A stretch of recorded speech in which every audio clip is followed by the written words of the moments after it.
Wave generation, wave generation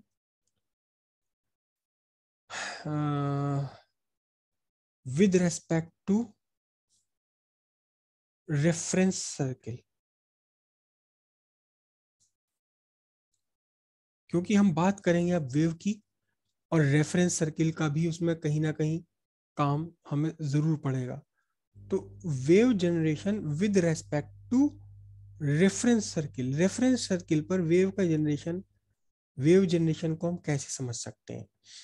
wave generation का जो सबसे आसान हमारा, हमने समझा था आपसे भी पहले, वेव जनरेशन के लिए सबसे आसान हम बात क्या समझते हैं कि सामने दीवार है, दीवार में आपने एक रस्सी बांध रखी है, दीवार में आपने एक रस्सी बांधी हुई है, और यहाँ रस्सी का जो खुला सिरा है इसे आप अपने हाथ से मोशन दे रहे हैं, इसे अपने हाथ से आप क्या दे रहे हैं, वर्टिकल मोशन दे रहे हैं।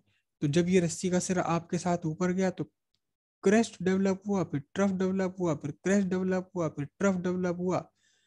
इस तरह से ये पूरा यहाँ चलता चला जाएगा। अगर ये रस्सी यहाँ बंधी हुई है तो यहाँ हमेशा जीरो डिस्प्लेसमेंट ही रहेगा, और अगर खुली हुई रस्सी है, झल्ला पड़ा हुआ, तो ये भी ऊपर नीचे चक्कर चलेगा।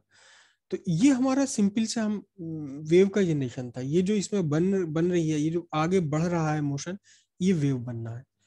कहीं पार्टिकल, ये सारे पार्टिकल अपनी मीन पोजीशन से पॉजिटिव डिस्प्लेसमेंट पर है, ये सारे पार्टिकल अपनी मीन पोजीशन से नेगेटिव डिस्प्लेसमेंट पर है, और ये नेगेटिव पॉजिटिव डिस्प्लेसमेंट आगे बढ़ना ही एक्चुअली वेव है। अब इस वेव को हम समझते हैं कि इस रेफरेंस सर्किल से वेव का क्या ताल्लुक है।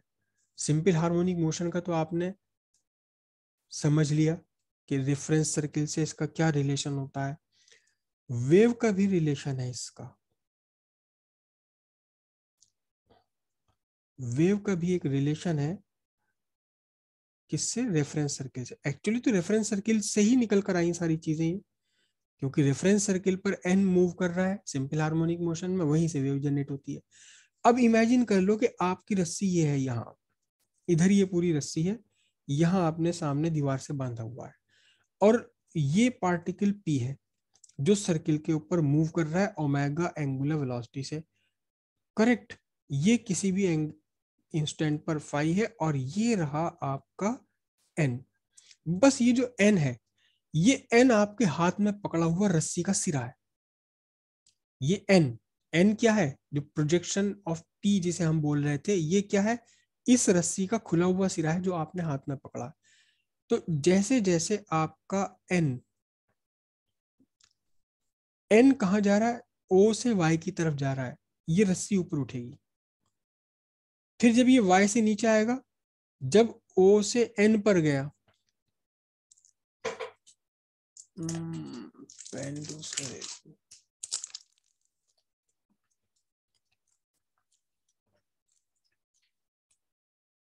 हाँ,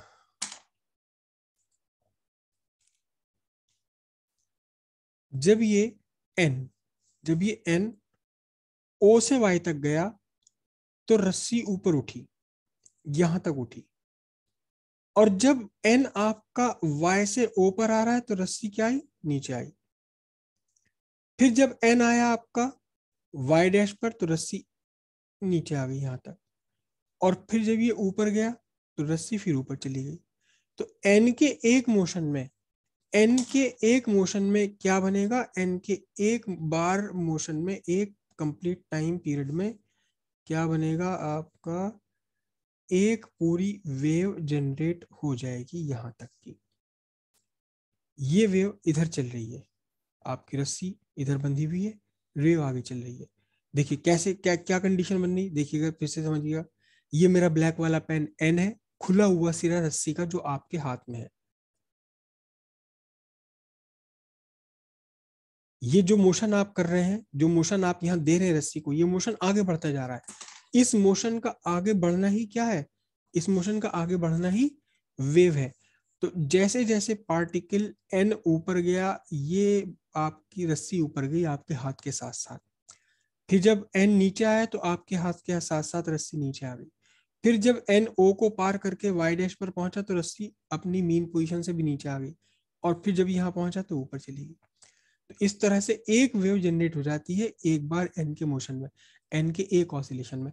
अब एन का एक ऑसिलेशन किस पर डिपेंड है? एन का एक ऑसिलेशन डिपेंड है पी के रोटेशन पर, पी के घूमने पर।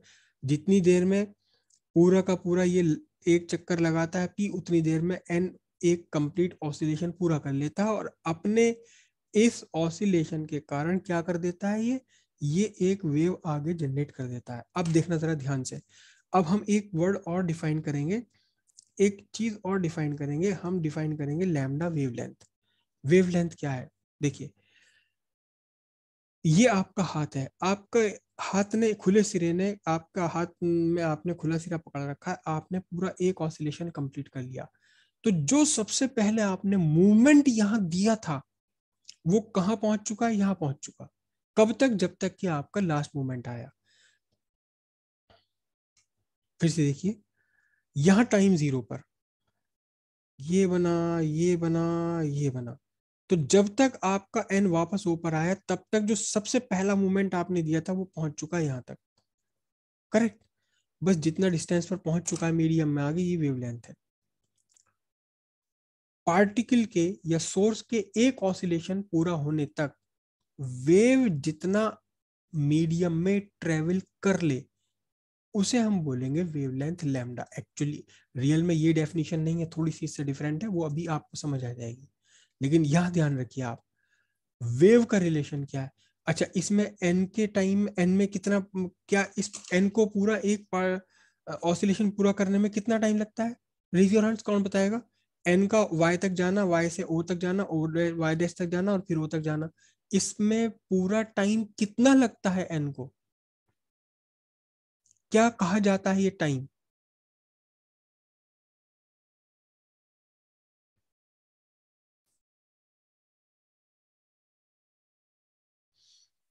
हाँ, उत्कर्ष बताओ। Sir time period. Time period, बिल्कुल सही है। टाइम पीरियड ये कहा जाता है कैपिटल टी से, जिसे हम रिप्रेजेंट करते हैं। तो अब आप देखो ध्यान से कि जो पहला मोशन आपने दिया था इस रस्सी को, वो पूरा ऑसिलेशन होते होते यहां तक पहुंच गया। तो आपके वेव को, मोशन को लैम्डा डिस्टेंस कवर करने में कितना टाइम लगेगा? एग्जैक्टली उतना ही टाइम जितने टाइम में एन ने एक ऑसिलेशन कंप्लीट किया है। कितना टाइम लगेगा? लैम्डा टाइम, वो सॉरी कैपिटल टी टाइम। तो हम ये भी कह सकते हैं, हम ये भी कह सकते हैं क्या, डिस्टेंस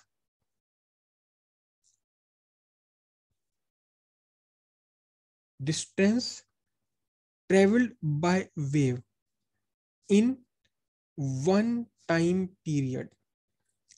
एक टाइम पीरियड में, एक टाइम पीरियड ड्यूरेशन में, one time period duration, duration word में और जोड़ देता हूं इसके साथ में, वन टाइम पीरियड ड्यूरेशन में वेव ने जितना आगे ट्रेवल कर लिया है, जितना आगे बढ़ गई है वेव, बस यही आपका क्या कहलाएगा? यही आपका कहलाएगा wave length. This is wave length. या आप कहें क्या, कि मीडियम के किसी एक पार्टिकल के और वन कंप्लीट ऑसिलेशन में वेव ने जितना आगे मूवमेंट कर लिया है वो कहलाएगा आपका क्या? वो कहलाएगा आपका wavelength. Distance travelled by the wave in a time duration equal to time period of particle of medium, or in a time duration in which one particle complete its one oscillation। वो तो वही time period की हम definition दे रहे हैं दोबारा।